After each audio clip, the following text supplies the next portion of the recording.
और इस वक्त की बड़ी खबर गढ़वा से, जहां 3 मजदूरों की मौत हो गई है। सेप्टिक टैंक साफ करने के दौरान हादसा हुआ है। दम घुटने से मौत की आशंका जताई जा रही है।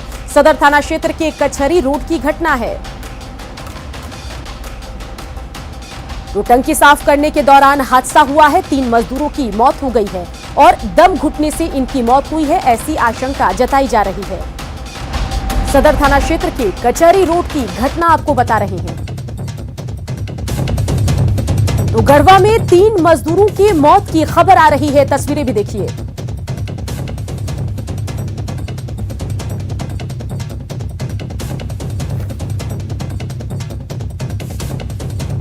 के साथ का घटना है। 3 मजदूर आकस्मिक मृत्यु हुई काम करने के दौरान। इसमें बहुत ही दर्दनाक घटना है। उनके परिवार के साथ मेरा मानवीय संवेदना है और साथ में जिला प्रशासन से निवेदन है कि इनका तत्काल जो भी सरकारी सुविधा है उनको मुहैया कराएं, उनके परिवार को जीविकोपार्जन के लिए। निर्माणाधीन एक सेफ्टी टैंक था, इसमें कुछ मजदूर हमारे काम करने के लिए गए हुए थे, जिसमें दम घुटने से 3 लोगों का डेथ हो गया है। एक अभी सीरियस है, बेहोश है, उसका इलाज चल रहा है। धनबाद में कोरोना से एक परिवार खत्म हो गया। जी हां, हम बात कर रहे हैं धनबाद की, जहां कतरास के रानी बाजार का रहने वाला चौधरी परिवार के 6ठे सदस्य की रिम्स में इलाज के दौरान मौत हुई। पिछले 15 दिनों के भीतर चौधरी परिवार में कोरोना से ये 6ठी मौत है। दरअसल दिल्ली में शादी समारोह में शामिल होकर लौटने के बाद 88 साल की बुजुर्ग महिला की तबीयत खराब हुई, लेकिन बोकारो के नर्सिंग होम में इलाज के दौरान उनकी मौत हो गई। घर वालों ने उनका अंतिम संस्कार कर दिया, लेकिन उसके बाद कोरोना की रिपोर्ट आने पर पता चला कि वो कोरोना पॉजिटिव थी। इसके बाद एक के बाद एक महिला के बेटे कोरोना पॉजिटिव होते चले गए और उनकी मौत भी हुई। महिला की मौत के चंद दिनों बाद एक बेटे की रिम्स के कोविड वार्ड में मौत हुई। कुछ दिनों के बाद दूसरे बेटे ने केंद्रीय अस्पताल में दम तोड़ा। कोरोना का कहर यही नहीं थमा, तीसरे बेटे की भी इलाज के दौरान मौत हो गई। गुरुवार को जमशेदपुर के टीएमएच में चौथे बेटे ने भी दम तोड़ा। वहीं परिवार के 6ठे सदस्य और महिला के 5वें बेटे की भी रिम्स में कल कोविड सेंटर में मौत हुई। उत्तराखंड में कोरोना का कहर लगातार बढ़ता जा रहा है और आए दिन नए नए मरीज कोरोना पॉजिटिव पाए जा रहे हैं और इसको लेकर के जिला प्रशासन, राज्य सरकार बहुत बड़ी पहल कर रही है। लेकिन जो आंकड़े दिख रहे हैं वो चौंकाने वाले हैं और ऐसे में कोरोना से मरीजों की मौत भी हो रही है। और ऐसा ही एक परिवार धनबाद के कतरास के रहने वाले हैं, जिसमें कोरोना महामारी ने 6 सदस्यों को अपनी आगोश में ले लिया है। 6 सदस्य अभी इस दुनिया में नहीं रहे हैं, कोरोना से उनकी मौत हो गई। और इस वक्त हम धनबाद के कतरास में हैं। कतरास का वो इलाका है जहाँ पे चौधरी परिवार रहते थे। यही 3 घर के बाद उनका मकान है और एक एक करके इस घर के 6 सदस्यों की मौत कोरोना महामारी के कारण हो चुका है। और इस सदस्य में सबसे पहले बुजुर्ग महिला की कोरोना से मौत हुई। वो दिल्ली से यहाँ पे शादी विवाह में शामिल होने के लिए आई थी। उसके बाद तबीयत खराब हो गई, चास में भर्ती हुई, इलाज के दौरान मौत हो गई। लेकिन मौत के बाद कोरोना पॉजिटिव रिपोर्ट सामने आया और उसके बाद हड़कंप मच गया और उस रिपोर्ट के बाद एक एक करके परिवार के 5 अन्य सदस्य भी कोरोना पॉजिटिव हुए और उनकी मौत हो गई। हालांकि ये पिछले कई दिनों से कंटेनमेंट जोन घोषित है। इस इलाके में कर्फ्यू लगा हुआ है, कोई घर से नहीं निकल सकते हैं, ना बाहर जा सकते हैं। बैरिकेडिंग किया हुआ है, दोनों इलाके में बैरिकेडिंग किया हुआ। और यहाँ के लोग ये सोचते थे कि पहले बुजुर्ग महिला की कोरोना से मौत हुई, उसके बाद कंटेनमेंट जोन से ये इलाका हट जाएगा और कर्फ्यू जो लगा हुआ है वो खत्म हो जाएगा, लोग आवागमन शुरू करेंगे। लेकिन एक एक करके लगातार 6 मौत से परिवार तो सदमे में है ही, इनके आसपास इलाके के लोग भी सदमे में हैं। हालांकि सरकार और जिला प्रशासन बार बार ये अपील कर रही है इस बीमारी से बचे, सचेत रहें, सोशल डिस्टेंसिंग का पालन करें, मास्क लगाएं। लेकिन उसके बावजूद भी धनबाद में कोरोना का आंकड़ा बढ़ता जा रहा है और इसका ताज़ा उदाहरण ये है कि कोरोना इस कदर इस परिवार में समाया कि 6 लोग आज दुनिया में नहीं हैं। दिलीप कुमार, न्यूज़ 18 धनबाद। सिर्फ धनबाद नहीं, जमशेदपुर में भी कोरोना का कहर जारी है और पिछले 24 घंटों की अगर हम बात करें तो टीएमएच में 8 लोगों की मौत हो गई। अगर पिछले 20 दिनों की बात करें तो जिले में 18 लोगों की जान चली गई। वहीं कोरोना मरीजों की संख्या जिले में 900 के पार पहुंच गई है।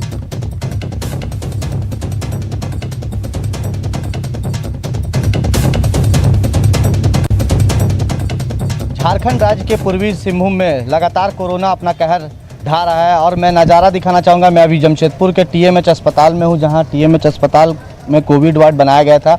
और सबसे बड़ी बात मैं बता दूं कि 24 घंटे के अंदर अब तक 8 लोगों की मौत हुई है, जिससे कहीं ना कहीं पूरे स्वास्थ्य विभाग में हड़कंप मचा हुआ है।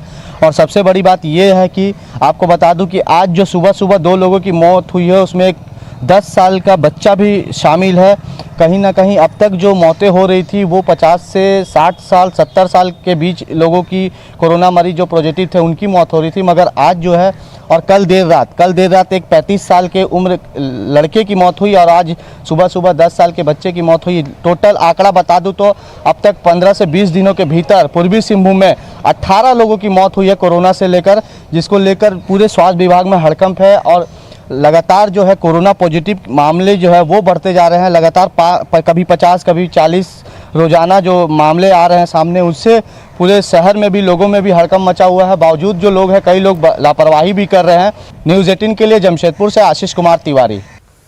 झारखंड में कोरोना मरीजों की संख्या 5,800 के पार पहुंच गई है। राज्य में पिछले 24 घंटे में 222 नए कोरोना मरीज मिले हैं और 24 घंटे में 6 मरीज की मौत भी हुई है। अब तक 55 लोगों की कोरोना से मौत हो चुकी है।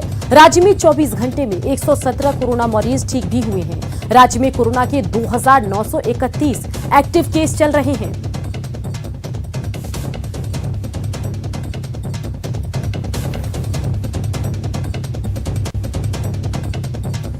कोरोना के खिलाफ लड़ाई में राज्य सरकार ने एसईसी के पारस अस्पताल पर भरोसा जताया है, लेकिन अस्पताल की व्यवस्था ने भरोसे को तोड़ने के साथ ही आम लोगों की सुरक्षा के साथ भी खिलवाड़ किया है। न्यूज़ 18 के हाथ लगे एक वीडियो में अस्पताल का असली चेहरा सामने आ रहा है। अस्पताल के भीतर चारों तरफ मेडिकल इक्विपमेंट, वेस्टेज और गंदगी फैला हुआ है। वीडियो सामने आने के बाद स्वास्थ्य महकमे ने पारस अस्पताल प्रबंधन पर सफाई का दबाव बनाने के बजाय डॉक्टरों को ही निशाना बनाया। इसको लेकर बीजेपी सांसद संजय सेठ ने राज्य सरकार पर हमला बोला। देखिए, हमने पहले कहा है कि व्यवस्था चुस्त दुरुस्त नहीं है। कोरोना से पूरा दुनिया लड़ाई लड़ रही है। झारखंड को भी चुस्त दुरुस्त करना होगा। मुख्यमंत्री जी, आइए आप कड़े निर्णय लीजिए। और स्वास्थ्य मंत्री जी, आपसे मेरा विशेष आग्रह है, आप सूबे के स्वास्थ्य मंत्री हो, आप पूरी तरह नजर रखो, क्योंकि ये आपके निर्देशन में लड़ाई लड़ी जा रही है। अब आप देखो, डॉक्टर्स भी पीड़ित हो रहे हैं, वो भी पॉजिटिव हो रहे हैं, साफ सफाई नहीं हो रही है। कौन जिम्मेदार होगा? लेकिन इस तरह का जो लापरवाही है वो किसी भी स्तर पे हो, चाहे अस्पताल के डॉक्टरों के स्तर पर हो, मैनेजमेंट के स्तर पर हो, इन विषयों को गंभीरता से विभाग को लेना चाहिए। और विभाग अगर इस पर गंभीर नहीं है तो उनके संज्ञान में ये बातें आप लोगों के द्वारा लाई गई है। तो जब ये बातें संज्ञान में आ गई है तो तुरंत उस पर कार्रवाई होनी चाहिए और अस्पताल की सफाई की व्यवस्था होनी चाहिए ताकि वो संक्रमण फैले नहीं। कोरोना संकट में शुरू से ही पुलिस के जवान कोरोना वॉरियर्स के तौर पर सामने आ रहे हैं। जान जोखिम में डालकर ड्यूटी कर रहे हैं और ड्यूटी के दौरान कई जवान अब तक संक्रमण के शिकार भी हो चुके हैं। दुमका में 1 दर्जन से अधिक सुरक्षाकर्मी कोरोना पॉजिटिव हो चुके हैं, जिसमें जिला पुलिस के 3 और एसएसबी के 8 जवान हैं। इसके बाद से पुलिस महकमा विशेष सतर्कता बरत रहा है। एसपी के निर्देश पर सभी थानों में ऑफिसर्स के बैठने की जगह को बैरिकेड कर दिया गया है ताकि सोशल डिस्टेंसिंग बनी रहे। पुलिस का अलग से क्वारंटाइन है, सेंटर है, उसमें रखा जा रहा है। और जो पॉजिटिव हो गए हैं मरीज हैं पुलिस के, तो उनको जो है कि इलाज किया जा रहा है। अभी फिलहाल जो है कि इसमें सचेत रहने की ज़रूरत है। पुलिस वालों को भी जहां तक हो सके सोशल डिस्टेंसिंग का फॉलो करने की ज़रूरत है। बोकारो में कोरोना का संक्रमण तेजी से बढ़ रहा है, बावजूद लोग लापरवाह बने हुए हैं। लोग ना तो सोशल डिस्टेंसिंग का पालन कर रहे हैं और ना ही मास्क पहन रहे हैं। जिला प्रशासन द्वारा मास्क नहीं पहनने वालों के खिलाफ अभियान भी चलाया जा रहा है। इस दौरान बिना मास्क के पकड़े जाने पर लोगों को चेतावनी दी जा रही है, बावजूद लोग सुधरने का नाम नहीं ले रहे। ये सेल्फ सिक्योरिटी के लिए, ना कि गवर्नमेंट सिक्योरिटी के लिए कि गवर्नमेंट की नज़र में मुझे बचना है या फिर कुछ करना है, उस तरह का कुछ मैटर नहीं है। ये सेल्फ सिक्योरिटी के लिए है कि अपनी सुरक्षा अपने से करना है। इसके लोगों को खुद जागरूक होना, खुद सोचना होगा। दुमका में 2016 में मधु प्रसंस्करण केंद्र बनाया गया था, जहां अत्याधुनिक मशीनें लगाई गई थी, लेकिन मार्च से ये केंद्र बंद पड़ा है। केंद्र का जायजा लिया संवाददाता पंचम झा ने। झारखंड में शहद की प्रचुर संभावना है। इसे देखते हुए उपराजधानी दुमका में शहद प्रोसेसिंग यूनिट लगाया गया था। हम आपको दिखाना चाहेंगे, यह शहद प्रोसेसिंग यूनिट है। वन विभाग द्वारा यह लगाया गया है और क्षेत्र के मधुमक्खी पालक किसानों को उपलब्ध कराया जाता था और वो यहाँ आकर अपनी उत्पाद को बेचते थे और इसे प्रोसेसिंग कर झार शहद के मधु के नाम से यह बाज़ार में उपलब्ध था।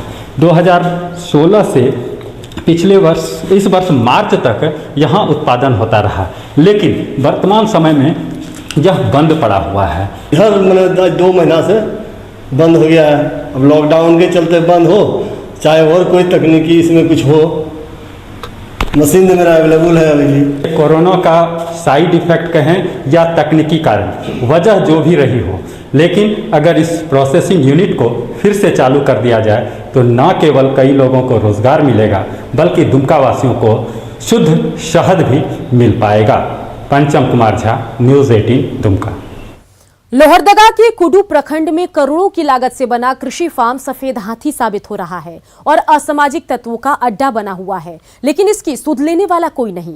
कृषि फार्म बने 10 साल से ज्यादा गुजर चुके हैं, लेकिन उदासीनता की वजह से यहां फार्म असिस्टेंट और फार्म सेवा बनाने के बाद भी कोई सुविधा लेने वाला नहीं है और पूरा क्षेत्र जंगल में तब्दील है और साथ ही यहां असामाजिक तत्वों का अड्डा भी है। जायजा लिया सहयोगी अदिति ने। के कुडू प्रखंड में कृषि फार्म का निर्माण हो चुका है, परंतु हम देख सकते हैं कि भवन पूरे तरीके से तैयार है, लेकिन इसका सुविधा लेने वाला यहाँ पर कोई भी नहीं है और कुछ स्थानीय लोग हैं जो इसका दुरुपयोग करते हैं और कुछ स्थानीय लोग हैं जो इससे काफ़ी परेशान हैं। हम बात करना चाहेंगे उनसे, क्या परेशानी हो रहा है? भवन कब तैयार हुआ था? तैयार तो यहाँ करीब 10 साल पहले ही हुआ है, लेकिन वैसा यहाँ देख रेख के लिए वैसा कोई नहीं है।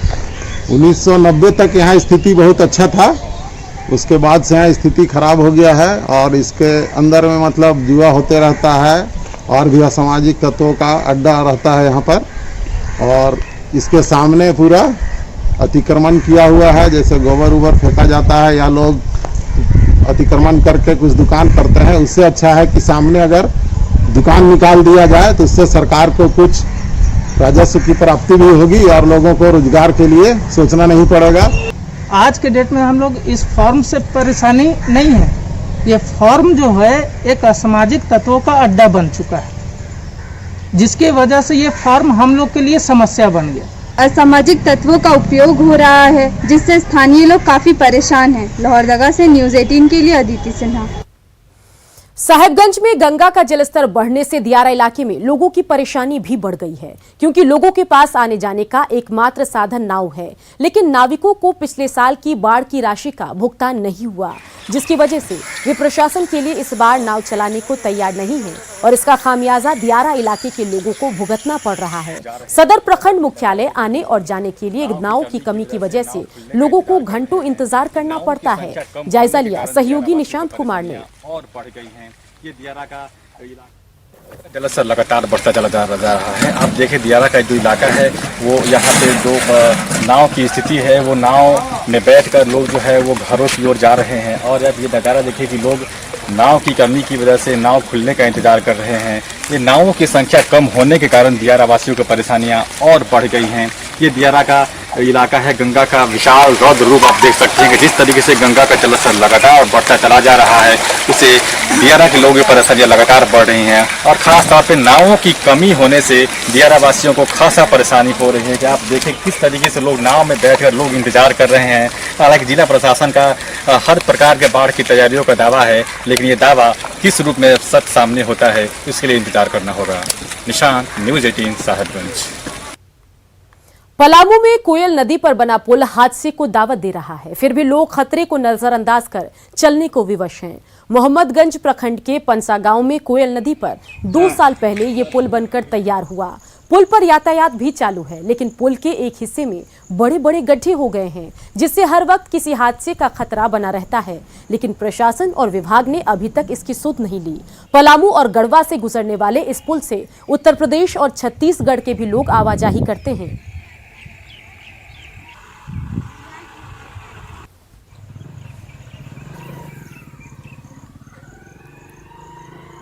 125 करोड़ की लागत से ये योजना का कार्य पूर्ण हुआ, जिसमें घटिया किस्म के इसमें सामान लगाया गया, जो बीच में ही क्षतिग्रस्त हो गया। पुल 1 साल 2 साल के अंदर क्षतिग्रस्त हो गया। सरकार द्वारा उच्च स्तरीय जांच करते हुए कंपनी पे अविलंब कार्रवाई की मांग करती है ग्रामीण जनता। ये पुल धंस जाने से बहुत बड़ा नुकसान है, बहुत बड़ी दुर्घटना होगा, जो आम जनता के लिए बहुत बड़ी क्षति भी हो सकता है। जो यहाँ लोकल हैं सभी को, चाहे बाहरी हैं, कभी भी रात बिरात बहुत बड़ा दुर्घटना हो सकता है।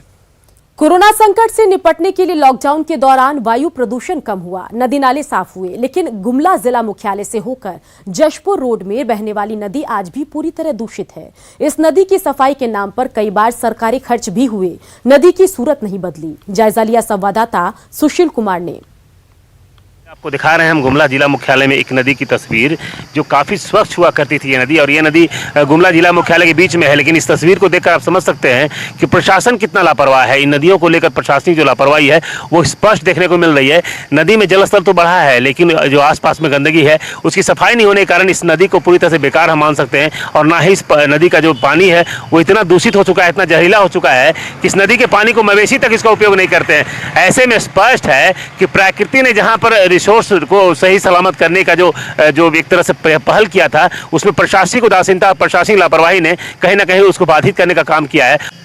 इस नदी को अगर साफ कर दिया जाएगा तो इसका जो पानी है इसको मतलब आदमी का उपयोग करने लायक होता, लेकिन इसको साफ नहीं किया, इसके वजह से इसे गंदा पड़ा हुआ है, तो इसको कोई काम का नहीं आ रहा है। पानी तो है लेकिन कोई काम का नहीं है। अगर इन नदियों को साफ सफाई किया जाता तो निश्चित रूप से आसपास के लोगों के लिए फायदा होता, और साथ ही साथ जो लोग यहाँ पर, चूंकि यहाँ शमशान घाट है, जो लोग किसी अपने जो मृत लोग हैं उनको अंतिम संस्कार करने के लिए आते हैं, उन्हें भी पानी के लिए जो परेशानी होती है उसका भी समाधान होता है। लेकिन प्रशासनिक लापरवाही ने जो तस्वीर दिखाई है वो स्पष्ट दर्शा रहा है कि प्रकृति ने कोरोना काल में जिस तरह से कई नदियों को स्वच्छ कर दिया, लेकिन गुमला की इस नदी की तस्वीर नहीं बदल पाई है।